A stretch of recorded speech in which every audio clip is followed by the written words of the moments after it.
So hello everyone, my name is Marija Oštarić. I'm coming from University of Zadar in Croatia, and today I will present you a preliminary survey result of my master thesis, Reevaluation of Croatian National Monitoring Protocol of Posidonia oceanica Meadows. So first of all, I would like to introduce you a bit for species.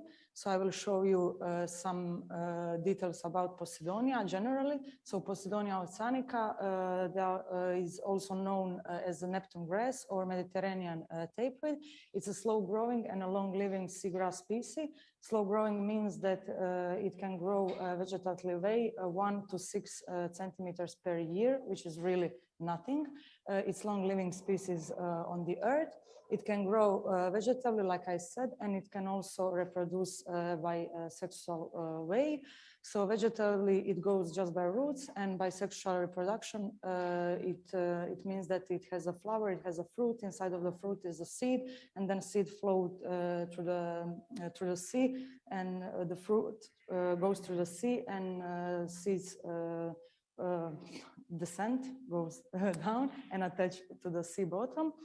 Then it's endemic species to the Mediterranean. So Posidonia oceanica you can find only and just in Mediterranean Sea. There are some Posidonia others, but not oceanica, and it's capable of forming highly sensitive habitats.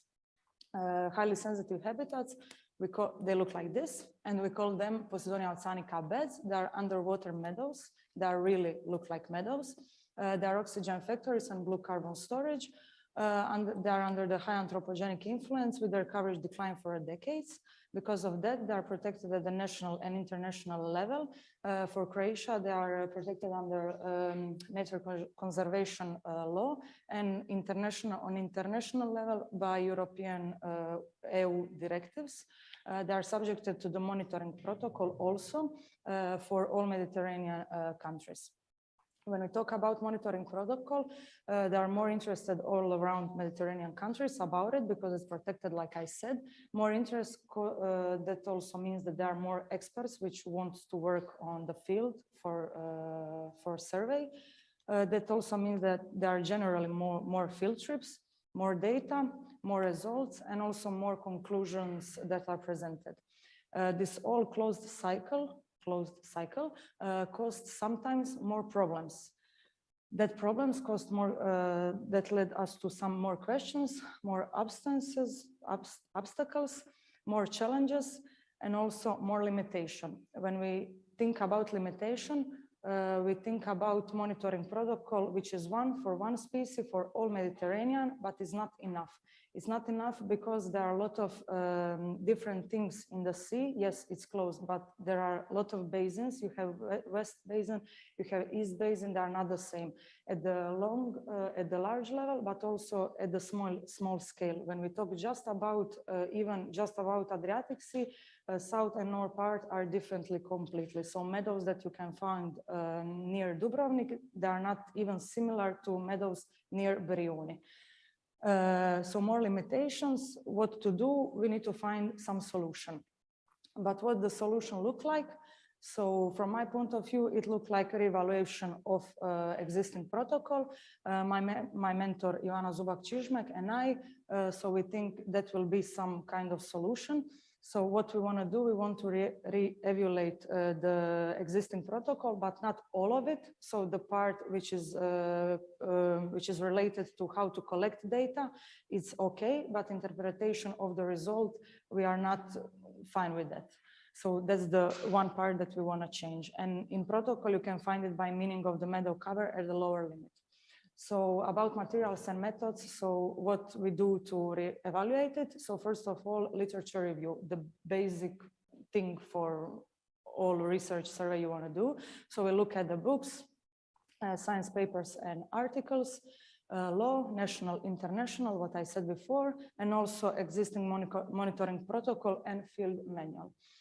Then that was the first part of materials and methods. Second part was collecting publicly available data, because if you want to do new table, you need to have as much data as possible. So we contacted Croatian national parks, nature parks, Also, one local NGO, 20,000 Leagues, helped us a lot.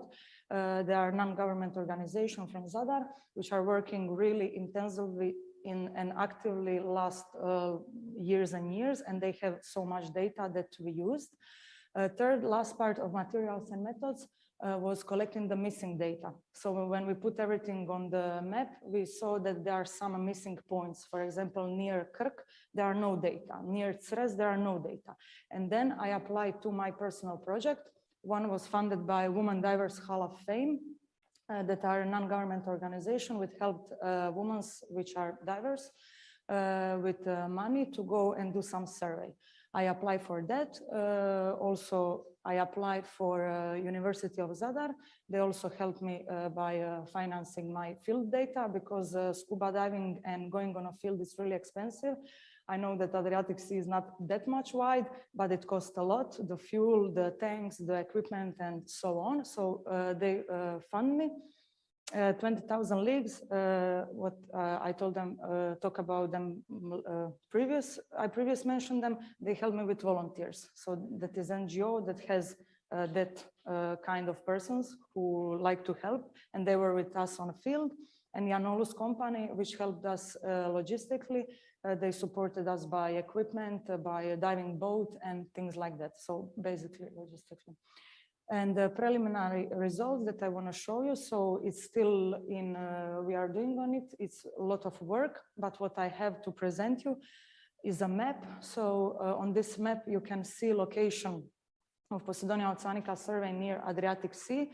There are in total 143 locations, these little blue dots. That means that there are 170 sites minimum, because one dot sometimes is average of 3 sites and sometimes is 1.1 site. So that's why this is number is it's wider. Then when we put everything on a table, when we look at the data, what we need, that was 3 parameters. And in total from this 143 locations, there are 101 usable data sheets. So data that can be properly used. Monitoring is based on 2 little parts. One is transect data and another one is quadrant data. For transect, that has helped us to have conservation index for habitat type, and you are looking through the transect about habitat changing. So in total in this data sheets, we have around 800 transects. There are almost 2,000 quadrants. So that means that quadrants were in the meadow and somebody by hand count the shoots. The shoots are the things that you saw on the first picture. I do some just a minimum maximum depth. So average of that quadrants and all dives are between 5 and 17 meters. Minimum number of shoots was 13 shoots per meter square. Maximum was 1,400 almost. And total shoots that were counted by hand of volunteers was 60,000 shoots, which is a really huge amount of them. Soon expected results that we are looking for. So I give you here some summary of how that what we want to change looked like from 1977. So first, inside of the monitor, there were 5 types of meadows. So you have 2 numbers, compare them and find in a table, this meadow is good, this meadow is not good. So in the beginning, it was 5 types. Then more research, more data, more everything.